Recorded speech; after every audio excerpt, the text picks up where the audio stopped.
So this is take two of a first broadcast. Um, I am not exactly polite all the time, as in I don't always think to introduce and so on and so forth. So please excuse me. I am talking about something called complex post-traumatic stress disorder. The only reason I'm doing this is there aren't a lot of people talking about this. And I just think that for people that are struggling, there is a place for um, some dialogue.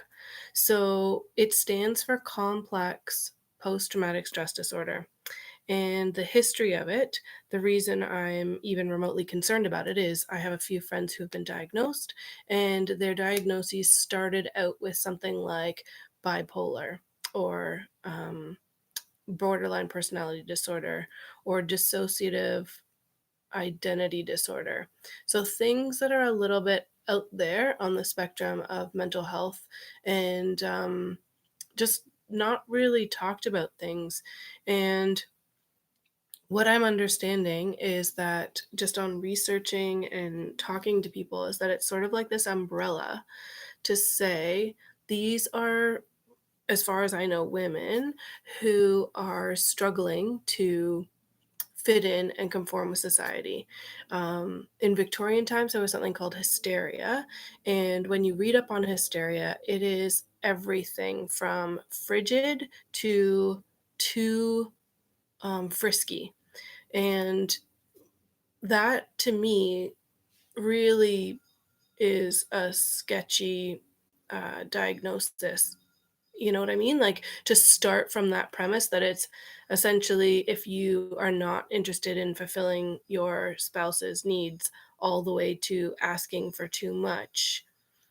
That's a little bit that raises some alarm bells for me. So it started me down this process of thinking about hormones and how when we go through puberty, as men or women, when we go through different stages and phases of life. So I'm thinking getting married usually in your 20s, now it's up into your 30s and 40s, or having children, which is again midlife. Up to the changes of life for women when I guess you're in your late 40s, 50s kind of thing. Um, all of those things are wrought with hormones, and hormones seem to be the thing that runs our bodies. So we have stress hormones like cortisol and adrenaline and things of that nature. And the only reason I know this is I studied to be a paramedic. And so there are some things that we learned in school. Um, and then there's also hormones uh, like sex hormones, growth hormones, and then there's hormones that regulate sleep and food, and just basically they run our whole bodies.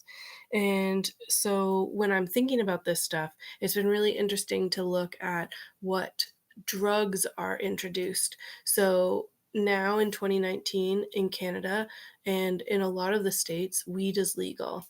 And weed is another chemical versus what pharmacological drugs there are. So I guess the term is big pharma.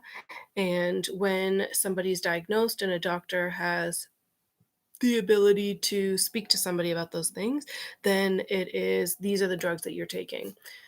But it's almost like an experiment because it takes about 4 to 6 weeks for the drugs to kick in, first of all. And then after that, it takes some time to figure out what dose is. Now, I am not saying that doctors shouldn't be doing these things. Like, I'm not that kind of person. But I am calling to question why we would give so much weight to things that are really still experimental. Um, this isn't like the vaccine debate thing. It's literally just saying I've watched people put on so much weight and then their self esteem goes down, and then their foggy haze, and then you're having to take this med in order to counteract this med. It just needs also to be counteracted by this med, and that just raises alarm bells for me.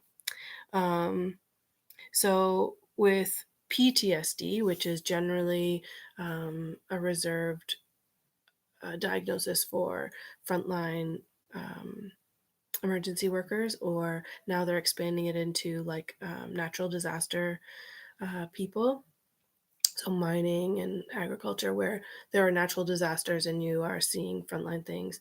Um, that one of the responses that people have is a distrust in the system. And out of that is also a major depression factor, and for a lot of people, an anxiety factor. And the number one, as far as I can understand, determining factor about whether it's PTSD or not is this sense of hypervigilance. And a lot of times there has been misdiagnosis where hypervigilance is misdiagnosed as paranoia.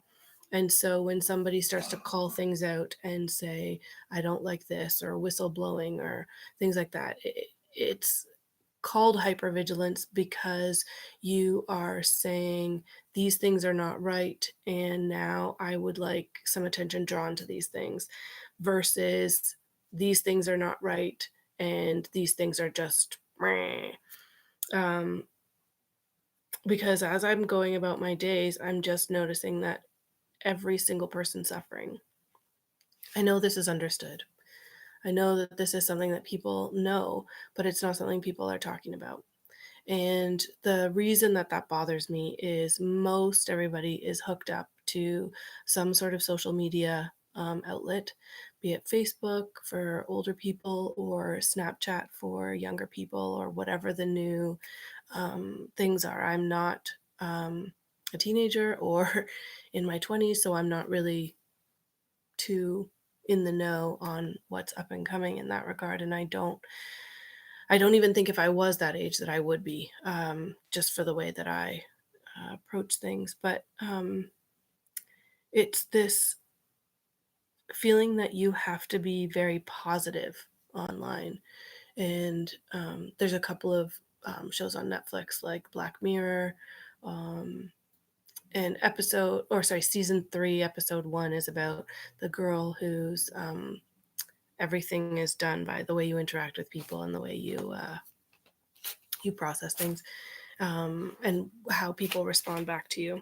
So this is Tippy. Sometimes we will do Tippy time. Say hi, Tippy. She's just looking for some cuddles. Um, but yeah, it's a tough spot when people, with everybody suffering and everybody pretending that everybody's okay online. Then it's very hard for people who are already not interacting with many people and already feeling alone and struggling through this thing called life, that it's hard for people to be real. And I find that hard because I've always pursued depth in my friendships, and I'm not somebody to be very shallow. And yeah, it's just this phenomenon I'm noticing that a lot of people are struggling, and when you talk to them face to face, they'll say what's going on, but when they're online or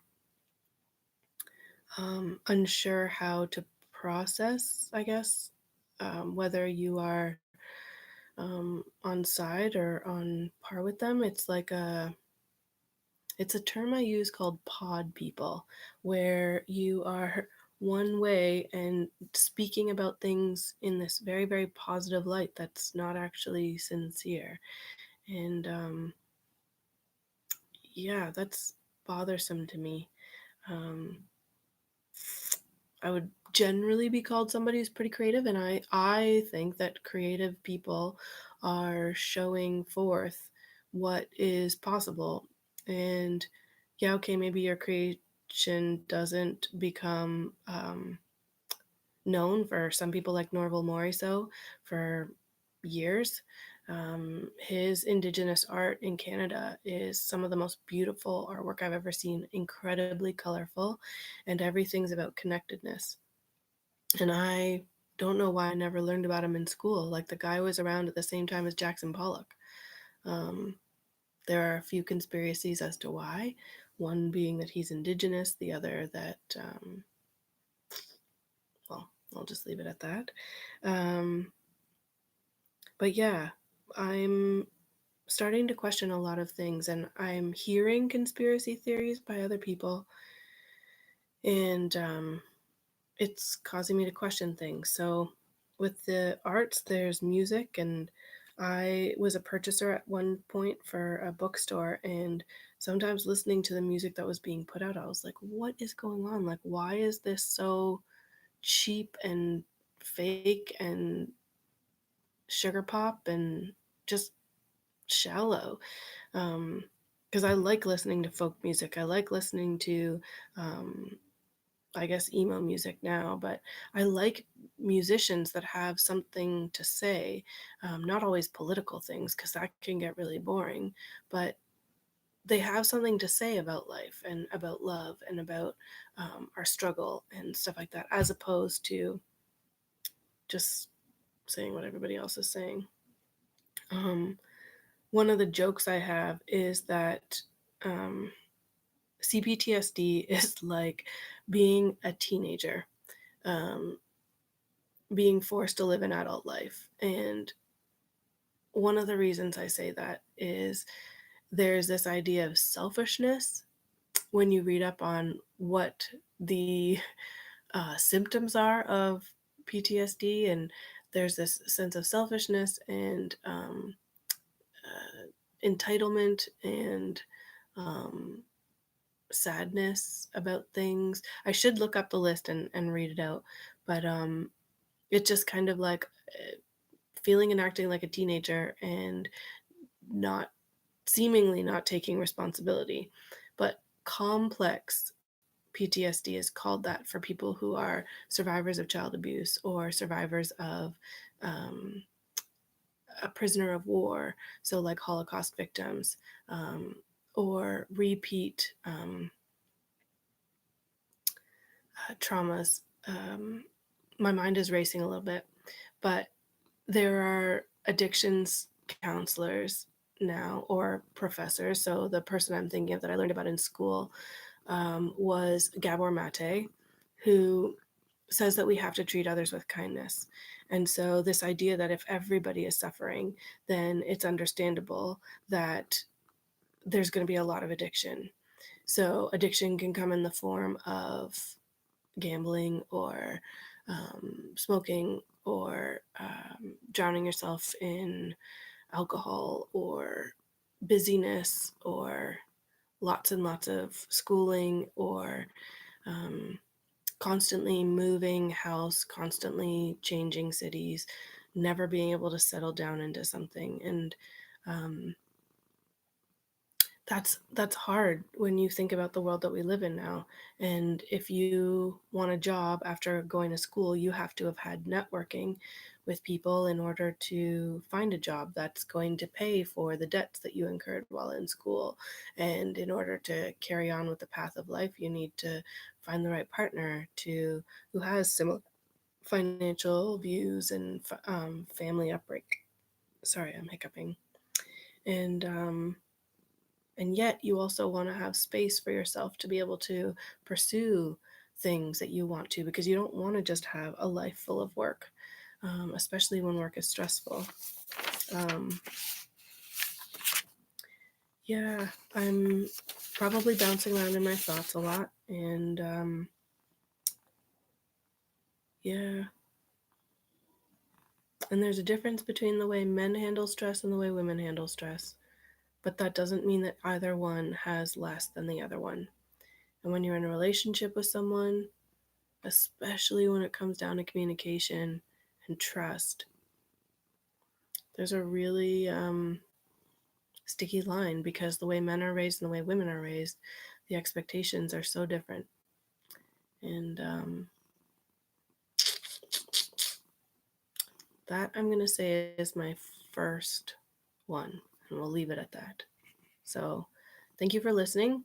I don't know how this is going to play out for the way I talk about things, but I generally just talk, and it's putting out thoughts. So, yeah, I hope that you find a way to be more yourself today. And Find some peace.